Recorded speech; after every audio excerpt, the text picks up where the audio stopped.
Hi there, everyone, and welcome to an Out and Back episode. This week, Tara and I are packing up our bags, and about to get ready to fly out to Boston. For those who've been listening to our podcast for quite some time, you've heard about our journey, but we wanted to share with you before we fly out our training plan and what we went through in order to get to this point where we're ready to fly out on the plane. So let's start with it, I guess. Prior to starting our training plan, we had a very quiet December, didn't we, Tara? We did. We actually took all of December off running. We took it really, really easy. We did do park runs at a very gentle pace, but we didn't really do a lot of running just because we wanted to give our bodies a break and let it go down to where it needs to be. We started back again in January to try and make sure that we had that fitness for a marathon. So our aim was to make sure that we could get to the 21 Ks by the end of January, which we achieved. Yeah, so January was very much a building up phase for us to get our bodies back into the swing of running again and building up some distance into the legs. And for us, the milestone, as Tara said, was getting to that half marathon point by by the end of January, and we did that. We were actually able to get there fairly quickly. Our bodies recovered fairly quickly. Which meant that by the last weekend in January, we could actually give our bodies a rest, and we had a rest week at the end of January because we'd already achieved our goal. From there, we moved into February, which was more of a period where we were pushing hard, I guess, Tara. That was sort of our aim through February. Yeah, so that was let's get our speed back into things now that we've got that endurance and we've got our bodies back into that running momentum. It was more about getting some speed back into us and also getting that endurance so that we could actually maintain our distance without injuring ourselves as well. So we did a lot of strength work and all of that as well. We incorporated a lot more of that sort of stuff into it. Yeah, so again, our goal for the end of February was to achieve 27 kilometres in our long runs and hold that distance during February, which is what we were able to achieve. We actually got up to 28 kilometres looking at our distances here, 28 kilometres by the end of February. And again, we achieved it about a week earlier than we expected to. Our bodies were feeling good and we were able to cope with the extra endurance and work in our bodies so that the last week of February became a rest week for us as well. So again, listening to the bodies, but also just giving ourselves a bit of a reward for hitting our target. And then came March, and March was really the heavy month. It was the month where we really pushed into that new long-range territory that all marathoners hate when you start to get into the 30K and 30K plus distances. And again, our aim for March was to get it up to about 32 kilometres by the end of March and hold it there. Now, for our regular listeners, you've heard me speak in the past that we like to build up in intervals of 3 kilometres distances. So we'd go from 21 to 24, hold it there for a week or two, and then move to 27. From 27, we'd move to 30, and from 30, we moved to 32 after holding things for a couple of weeks. So how did we go in March, Tara? So March is always, or that period of our training is always the period where I sit there and go, why am I doing marathon training? Because it gets to that point where you're actually really pushing hard. Your body is fatigued from the running and the training that you've already done, but you're actually getting up and you're doing these continuous long runs. So it works really well, but you are really, really tired. So I think we got our goal of, by the looks of this, we got it by probably mid-March of that 32 Ks, which was really, really good so that I could start tapering it back. So we brought it back to about 25 Ks by the end of March so that our taper began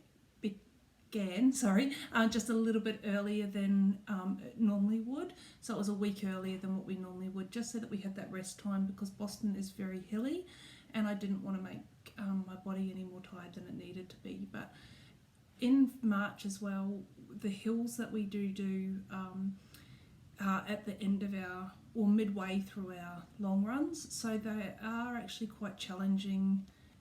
You're already tired. Usually it's hilly and it's windy. Where we run is quite a windy area, and this year has been rainy as well, so it's been a bit weird. I'm pretty impressed with how we went for March. Yeah.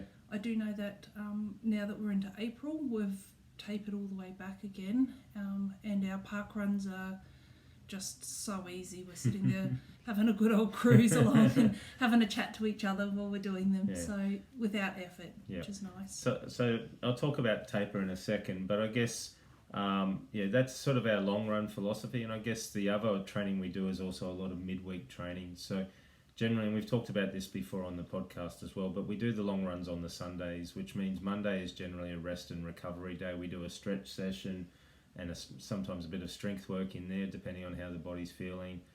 Then we start to ramp up the week a little bit. Tuesday becomes an easy day. We'll either walk on the treadmill or we'll go for a very light run on the treadmill. Wednesday's our speed session each week. We generally try to knock out 6 or 7 kilometres at a fast pace on the treadmill. Thursday's generally a rest day for most of the times. And then Fridays are our hill runs. And we live in an area where we do a hilly loop around our area. And again, back in January, it was a very easy effort for us to run the hills, run the flats and walk the hills. And then over time, as we built up through February, it became more about let's just run the flats and run the hills. And then in March, it became let's run it at a moderate to fast pace the whole way around and see how we go and really work our way on those hills and work through those hills, which gave us a little bit of leg strength as well as endurance and a bit of confidence, I guess, running on the hills.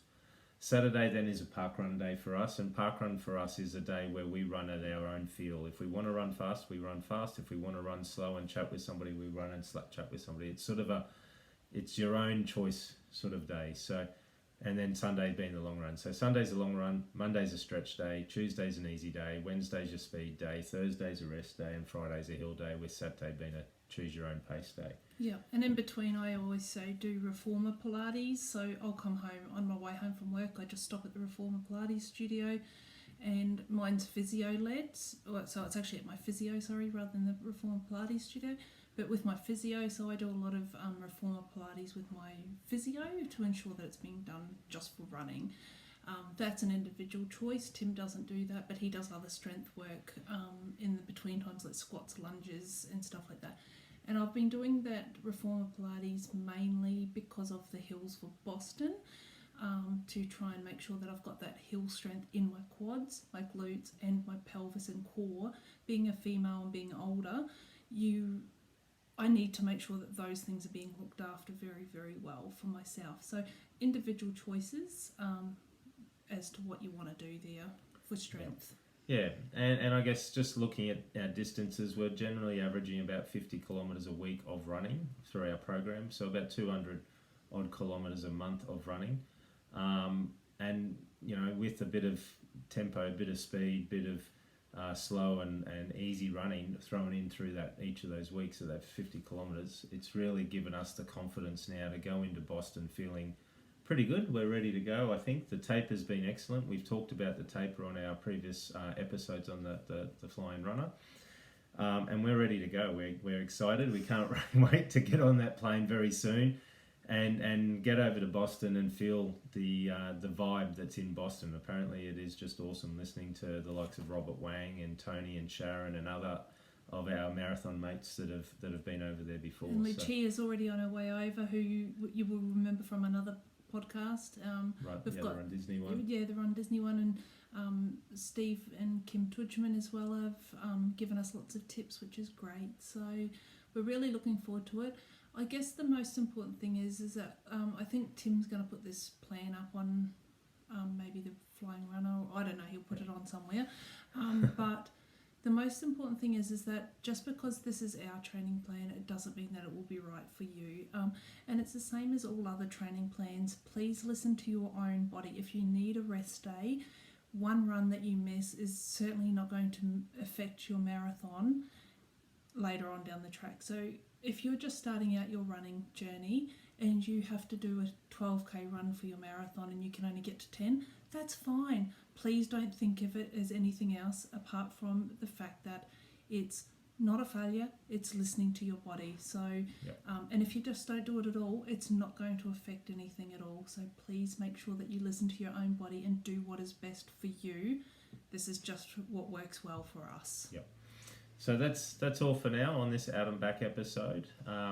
we are excited to get on that plane, and we're going to get it over there. But send any well wishes you've got through YouTube, through Spotify, and through our Facebook and Instagram pages. We really want to hear those well wishes from everybody out there.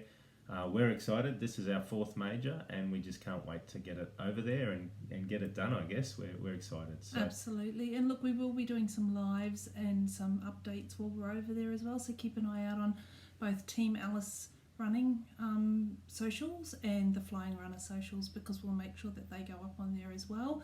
We'll have some special guests that will get on for the 6 stars. So there is quite a few of us, well, not me personally, but there is quite a few of us in our tour group that are doing the 6 stars that will get on and have a chat to as well. Yep. So, yeah. Yep, so bring it on. All right, so that concludes this Out and Back episode. Until next time, happy running. Happy running. Thank you.